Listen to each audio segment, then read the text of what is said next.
প্রকৃতির রুদ্ররূপে সেই রাত ছিল ভয়ঙ্কর।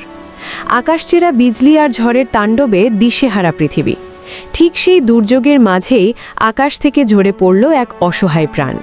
ভাগ্যের এক অদ্ভুত খেলায় ভোরের আলো ফুটতেই প্রকৃতির কোলে চোখ মেলল এক বিস্ময়, এক ছোট্ট তোতা। নিজের ক্ষুদ্র গণ্ডির বাইরে এসে সে আবিষ্কার করল এক বিশাল অস্তিত্ব, অচেনা, অদ্ভুত, তবু কোথাও যেন ভীষণ আপন। সমাজ হেসেছিল, বিদ্রূপ করেছিল। তাদের চোখে যা ছিল তা শুধুই বোকামি, এক অসম্ভব কল্পকাহিনী। কিন্তু তারা জানত না, মাতৃত্বের কোনো শরীর হয় না, মাতৃত্বের থাকে শুধু হৃদয়। সমস্ত উপহাস আর অবজ্ঞাকে উপেক্ষা করে একরত্তি শরীর নিয়ে সে আগলে রাখল সেই বিশাল আমানত। দিনের পর দিন কেটে গেল। অবশেষে অপেক্ষার অবসান হলো। শক্ত খোলস ভেঙে বেরিয়ে এলো এক রাজকীয় সত্তা, যার জন্মই যেন আকাশ শাসন করার জন্য। প্রথম চোখ মেলে সে দেখল তার ছোট্ট মাকে। শুরু হলো এক অসম লড়াই। যার ক্ষুধা পাহাড় সম, তাকে তিলে তিলে বড় করে তোলা কি সহজ কাজ? মায়ের শরীর ক্লান্ত হলো, পালক মলিন হলো, তবু হার মানল না তার অদম্য ইচ্ছা। মমতার ছায়ায় বড় হতে লাগলো ভবিষ্যতের রাজা। যাকে দেখে অন্যরা আজ ভয়ে পালায়, সেই ভয়ঙ্কর নখর আর বিশাল দানার নিচে সবচেয়ে নিরাপদ আশ্রয় পেল ছোট্ট মা। ভালোবাসার এমন দৃশ্য আর কি হতে পারে, যার ঠিকানা মাটি নয়, আকাশই যার ঘর।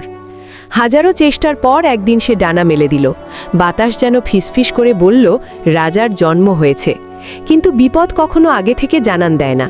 এক নিঃশব্দ দুপুরে ঘাসের আড়াল থেকে ঘনিয়ে এলো সর্বনাশের কালো ছায়া।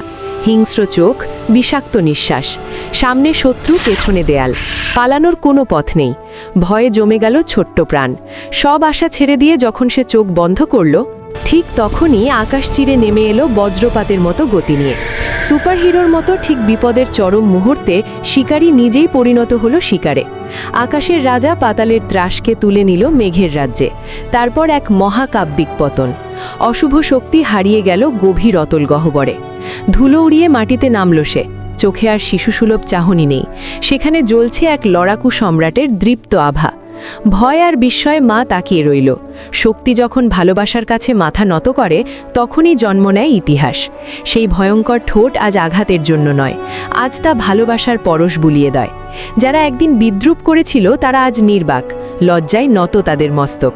ছোট্ট মা গর্বের সাথে চড়ে বসল তার বিশাল সন্তানের পিঠে।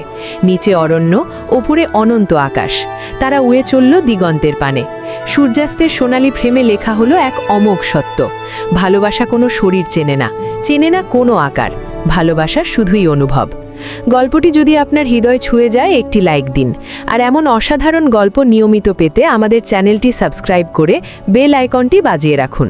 দেখা হবে পরের গল্পে।